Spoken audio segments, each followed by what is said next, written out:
Howard listed at 5'10". Diminutive, blocked by Mack. Johnson lays it off, back out now to McClung. McClung got it, count it. Block shot occurred.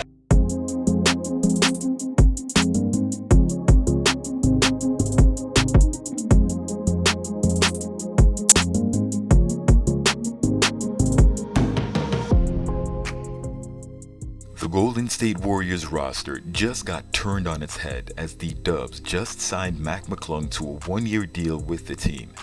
When he originally decided to play for Golden State, his chances of a contract were slim to none, but the Mac was not to be denied. McClung came out as one of the best young talents on the Summer League roster. A former high school phenom that went viral a couple of years ago for his high-flying dunks at just 6'2", just with a cape on. No cap. Originally out of Gate City, Virginia, Mac was extraordinarily competitive from a very young age.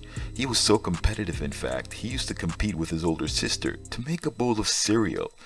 There's no doubt he has that it factor. His dad made a gym in the basement for his sister to work out, only for it to be taken over by baby brother Mac because he wouldn't let his competition beat him in anything. After just starting to play basketball in the 7th grade, he broke his arm a year later while snowboarding, only to come back a better shooter.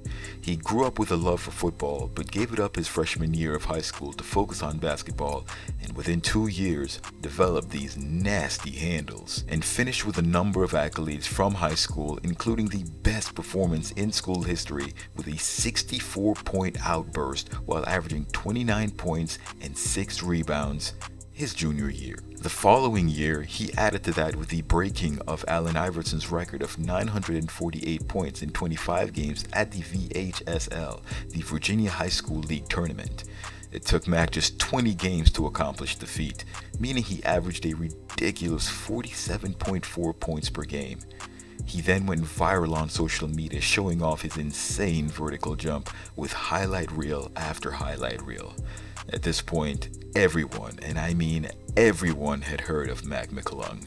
After receiving a few Division I offers, McClung decided to go with Georgetown to play under head coach Patrick Ewing and dropped a season-high 38 points as a freshman while averaging 13 points, 3 rebounds, and 2 assists, leading all Big East freshmen in scoring.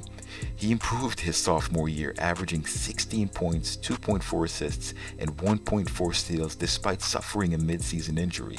He played his junior year for Texas Tech, where he averaged 16 points, 3 rebounds, and 2 assists before declaring for the NBA draft. He went undrafted but got picked up by the Lakers and sent to the G League. He ended up with the Bulls on a 10-day contract before returning to the South Bay Lakers, which led to him playing again for them in the 2022 Summer League. It was here that Mac decided to play for Golden State in the Summer League for the last few games, where he averaged just over 13 points and 5 assists, which led to his unlikely one-year contract signing, the biggest of his so far short career, and the chance for Mac to set himself apart from the rest of the crowd. Let's see how he will help the Warriors this year. Hey, what's happening, everyone? This is Swish. After averaging 50% from the three-point line in 5 games played during the Summer League, the Warriors had to have McClung sign on the dotted line. It takes a lot to be given a one-year opportunity with Golden State. As you guys are aware, it took a few 10-day contracts for Peyton II to get signed. McClung in just a few games showed the Warriors he's more than capable of holding his own on the back end of a championship team. This brings the Warriors guard lineup to 7. This leaves the Warriors with one more spot available for a veteran player if Iguodala doesn't re-sign, and significantly increases the number of talented players on the team. I'm going to dub this the depth lineup. It will not be easy for the younger players to earn playing time on the roster, as minutes are not guaranteed with so many options available. How will Max set himself apart from the likes of players like Dante, Moody, and Ryan Rollins? For one, McClung's athleticism is right up there with Dante. With the energy that he'll bring off the bench, he'll be able to make up for his size and be very disruptive on defense. He's got the handles to be the primary handler for stretches, dishes the ball surprisingly well, and can hang in there for the tough finishes. He's very crafty as well as quick, so the Warriors are not losing anything with him in the lineup. While many on social media have called him out for not passing, you don't average 5 assists per game if you don't pass the ball. I expect a lineup that includes both Mac and Dante to be among the best second unit backcourts in the league, as these guys are beyond competitive. They absolutely hate to lose. Now, I mentioned Mac shot 50% from 3 during this year's Summer League. This is not a fluke. His three-point shooting has improved every single year after high school, from 28% his first year at Georgetown to 38% in the G League. Considering Mac only picked up basketball 9 years ago, it is no surprise his shooting has improved that much. Add to that he's consistently shot 80% from the free throw line. The Warriors definitely found themselves a gem. The thing about guys that are this competitive is that they never stop improving. Mac has consistently shown this to be true. He's played in very few NBA games in his career to have enough box score statistics to compare. But let's be serious, neither the Lakers nor the Bulls have a great record of developing and or evaluating talent. With Rollins currently injured and both Moody and Dante likely to get minutes at small forward, this cracks the door open a bit wider for Mac to get additional minutes on the floor.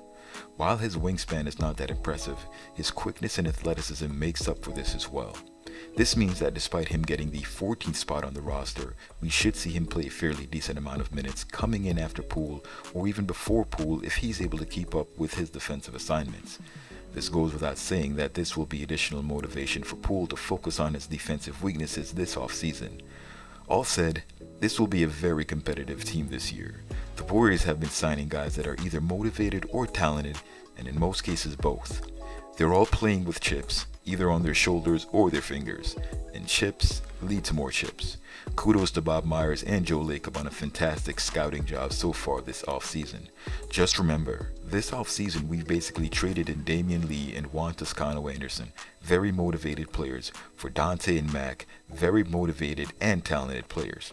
Gary Payton was great for us, but we know it's not just about the individual players, it's about the player environment that the coaching staff and the organization puts these guys in to succeed. That's something that doesn't walk away from the team at the end of the season. This team at this point is even better than what we had last year. I couldn't be more excited for what's about to come. Are you? Let me know in the comments what you guys think of this signing and if you agree that we've improved since last year. Thanks for watching. Till next time, swish.